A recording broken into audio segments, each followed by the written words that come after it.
दाखिल खारिज जमीन के ऑनरशिप का एक बहुत ही बड़ा प्रमाण पत्र होता है। आप किसी जमीन का दाखिल खारिज नहीं करवाते हैं तो आपको बहुत सारी कठिनाइयों का सामना करना पड़ सकता है।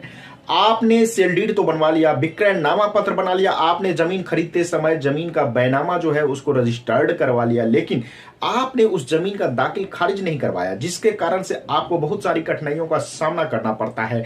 साथ ही आप दाखिल खारिज कराने के लिए यदि जाते हैं और कोई विरोधी व्यक्ति आपके दाखिल खारिज के अगेंस्ट में ऑब्जेक्शन डाल देते हैं तो आपका दाखिल खारिज यदि कैंसिल हो जाता है, म्यूटेशन आपका नहीं होता है, रद्द हो जाता है, तो आपको क्या करना चाहिए, कहां जाना चाहिए कि आपके नाम से आपका ऑनरशिप मिल जाएगा, रेवेन्यू रिकॉर्ड में आपका नाम दर्ज हो जाएगा। दाखिल खारिज कराने का समय क्या है, कोई समय सीमा क्या निर्धारित है, दाखिल खारिज कितने दिनों में आपको करा लेना चाहिए जमीन के बैनामा के बाद, तो इन सभी पहलुओं को आज मैं सिलसिलेवार तरीके से क्लियर करने वाला हूं, बताने वाला हूं। तो इसे जानने के लिए वीडियो को लास्ट तक देखना, आप लोग वीडियो को स्किप मत करना, और वीडियो देखने के बाद अच्छा लगे तो हर बार की तरह इस बार भी आप लोगों से एक ही रिक्वेस्ट है कि चैनल को ज्यादा से ज्यादा सब्सक्राइब करना, वीडियो को ज्यादा से ज्यादा लाइक और शेयर करना। और एक महत्वपूर्ण बात, आप लोग को यदि कोई कंफ्यूजन रहता है तो आप मुझे कमेंट करें, मैं उसका रिप्लाई देने का कोशिश करूंगा। और यदि आप विशेष कानूनी सलाह लेना चाहते हैं, मुझसे जुड़ना चाहते हैं, तो आप मुझे स्क्रीन पे दिए गए नंबर पे कॉल बुक करके कॉल कर सकते हैं। ये पेड सर्विस होगा और कॉल करने का समय सुबह के 10 बजे से लेकर शाम के 7 बजे तक का ऑफिशियल टाइम होता है, इसी टाइम में आप कॉल करें। तो आइए फ्रेंड्स, बिना रुके वीडियो को स्टार्ट करते हैं। तो हेलो फ्रेंड्स, कैसे हैं आप सब? मैं आपका अपना मित्र एडवोकेट एसएस मिश्रा लीगल दर्पण चैनल में स्वागत करता हूं। फ्रेंड्स, दाखिल खारिज म्यूटेशन, एक जमीन के जो विवाद होता है उसमें म्यूटेशन का बहुत अहम रोल होता है, क्योंकि अक्सर व्यक्ति करते क्या हैं कि वो जमीन का खरीदारी कर लेते हैं, जिससे जमीन खरीदते समय उन्होंने क्या करते हैं कि जमीन के बैनामा करा लेते हैं, सेल डीड बनाते हैं, सेल डीड को रजिस्टर्ड करवा लेते हैं, 2 विटनेस के सामने में रजिस्टर करवाते हैं, लेकिन उन्होंने गलती किया करते हैं कि अपना म्यूटेशन नहीं करवाते हैं, जमीन का दाखिल खारिज नहीं करवाते हैं, जिसके कारण से उन्हें बहुत सारी कठिनाइयों का सामना करना पड़ता है। कठिनाइयां नंबर 1 की, उनको ऑनरशिप नहीं मिलता है। दूसरी चीज कि एक ही जमीन जो है बार बार बेच दिया जाता है। मान लीजिए ए को भी कोई प्रॉपर्टी बेच दिया और वही जो बेचने वाला था उसने समझा कि इसने तो म्यूटेशन अभी तक कराया नहीं है, बी को भी वही प्रॉपर्टी बेच दिया। अब दोनों में झगड़ा हो जाता है, ए का कब्जा रहता है, फिर बी जाता है, बी बोलता है कि नहीं, यहाँ जमीन तो मेरे नाम से है, सेल डीड दिखाता है, तो फिर ए जो है उसके पैर से जमीन खिसक जाती है, पैर तले जमीन खिसक जाती है। ये क्या हो गया, कैसे हो गया?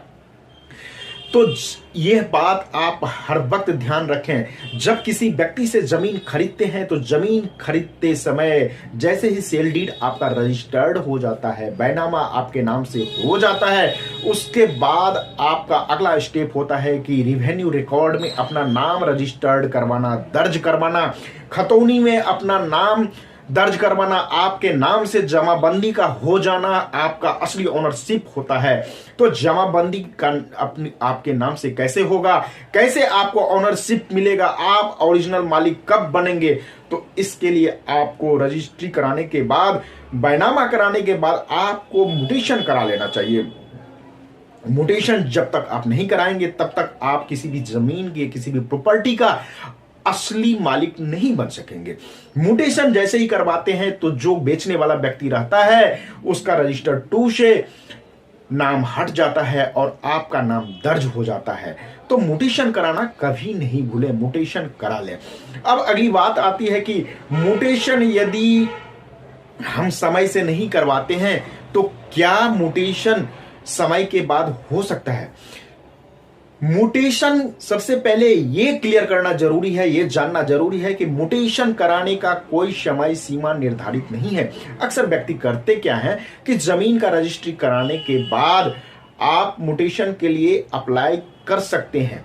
म्यूटेशन के लिए अप्लाई करने के लिए आपके जो हर स्टेट में अलग अलग होता है, कहीं पे आपके जो अंचल होते हैं, ब्लॉक होते हैं, प्रखंड होते हैं, वहां पे इसका एप्लीकेशन देना पड़ता है, जहां पे सर्किल ऑफिसर बैठा होता है, सीओ के पास इसका पावर होता है। कई जगह तहसीलदार को दिया गया है ये पावर। तो हर स्टेट का अपना एक अलग रूल होता है। हर स्टेट के पास अलग अलग अधिकार है। वो कहीं पे ब्लॉक में इसका देते हैं और कहीं पे वो जो है सब डिवीजन में देते हैं, जहां पे एसडीओ एसडीएम बैठते हैं, तहसीलदार बैठते हैं, नायब कोर्ट बैठते हैं, वहां पे ये अधिकार देते हैं तहसीलदार के यहाँ। तो ये आप देख लेना कि आपके यहाँ पे म्यूटेशन कहाँ पे होता है। ब्लॉक में सर्किल ऑफिसर के पास आपको आवेदन देना पड़ेगा या फिर आपको तहसीलदार के यहाँ देना पड़ेगा। अब बात आती है कि आपने तहसीलदार के यहाँ म्यूटेशन के लिए अप्लाई किया। अब म्यूटेशन ऑनलाइन भी होता है, ऑफलाइन भी होता है। बहुत सारे स्टेट में ऑनलाइन ही अब सारी व्यवस्थाएं कर दी गई है। तो सबसे पहले आपको ऑनलाइन म्यूटेशन के लिए अप्लाई करना पड़ेगा। फिर जो भी डॉक्यूमेंट अपॉइंटमेंट मिलने के बाद आपको सारी डॉक्यूमेंट लेके जाना पड़ता है, फिर म्यूटेशन होता है। वो प्रक्रिया म्यूटेशन का जो है, जैसे ही आप ऑनलाइन करेंगे तो सारी आगे स्टेप आपको पता चल जाएगा। अब आप म्यूटेशन के लिए देते हैं। म्यूटेशन आप देने के बाद इसमें क्या होता है कि यदि एक नोटिस जो जारी किया है तो उस नोटिस के दरमियान मान लीजिए कोई व्यक्ति जो जमीन बेचा है या कोई और पार्टी है जिसने उस म्यूटेशन के अगेंस्ट में आवेदन लगा दिया, यानी उसको रद्द करने के लिए आवेदन लगा दिया कि ये जमीन तो मेरा है, फिर इसने कैसे म्यूटेशन के लिए डाल दिया, एप्लीकेशन दिया है, और वहां पे यह साबित हो जाता है कि वो म्यूटेशन जो आप कराने जा रहे हैं वो गलत है और म्यूटेशन आपका रद्द हो जाता है। तो फिर उस स्थिति में आप क्या करेंगे? उस स्थिति में आपको करना क्या चाहिए कि आपके यहां आपके क्षेत्र में जो डीसीएलआर का कोर्ट होता है, एसडीएम का कोर्ट होता है, जहां पे एसडीओ बैठते हैं, उस कोर्ट में जाएं। उस कोर्ट में जो है किस ग्राउंड पे उन्होंने रद्द किया है उसकी कॉपी लगा के, और जो आपका सेल डीड है, सेल डीड की कॉपी लगा के आप वहां पे आवेदन दें। वहां पे आप अपना एक आवेदन दें, वहां उस वो डीसीएलआर के कोर्ट में आप केस फाइल करें, वहां पे सुनवाई हो जाएगी। वहां पे जो है जो जमीन बेचा है उसको भी, खरीदने वालों को भी। और आपको याद होगा कि सेल डीड जब आप रजिस्टर्ड करवाते हैं तो वहां पे 2 विटनेस की भी जरूरत होती है। उन दोनों विटनेस को लेके जाना पड़ेगा। फिर वो विटनेस का वहां पे एग्जामिन होगा। वहां पे विटनेस को पूछा जाएगा क्या आपके सामने में ये सेल डीड जो है रजिस्टर्ड हुआ था, ये जमीन बेचने वाले थे, ये जमीन खरीदे थे, सारा क्वेश्चन वहां पे पूछा जाएगा और उसका जवाब वो दोनों विटनेस देंगे। विटनेस नहीं मुकरेंगे, फिर डीसीएलआर के कोर्ट से ये डायरेक्शन दिया जाएगा कि इसका म्यूटेशन हुआ जाए। फिर तहसीलदार के द्वारा जो है म्यूटेशन कर दिया जाएगा। जहां पे ब्लॉक में सीओ के पास इसका राइट दिया गया है, वहां पे सीओ को डायरेक्शन दिया जाएगा कि इसका म्यूटेशन हो जाए। फिर सीओ जो अपने निचले वाले अधिकारी हैं, कर्मचारी होते हैं, उन कर्मचारी को बोलेंगे कि इसका म्यूटेशन कर दो। तो इस तरीके से आपके म्यूटेशन को यदि रद्द भी किया गया है तो आप डीसीएलआर के कोर्ट में, तहसीलदार के कोर्ट में इसके लिए आप केस फाइल करके, आवेदन देके और फिर आप अपना म्यूटेशन करवा सकते हैं। म्यूटेशन का समय सीमा कोई निर्धारित नहीं है, लेकिन यह बात हमेशा ध्यान रखें कि जैसे ही आपका जमीन आपके नाम से हो जाता है, बैनामा बन जाता है, सेल डीड आप करा लेते हैं, सेल डीड को रजिस्टर्ड करवाते हैं, तो आप यह कभी नहीं भूलें, आपको तुरंत उसके बाद म्यूटेशन के लिए अप्लाई कर देना चाहिए, ताकि रेवेन्यू रिकॉर्ड में आपके नाम से खाता खुल जाएगा। खतौनी में आपके नाम से खाता खुल जाएगा, रजिस्टर 2 में जमाबंदी नंबर आपके नाम से हो जाएगा। फिर आपका जमीन आपसे कोई नहीं ले सकता है। कई बार ऐसा भी देखा गया है कि जमीन आपने खरीदा है और कोई दूसरा व्यक्ति उस पर कब्जा कर लेता है।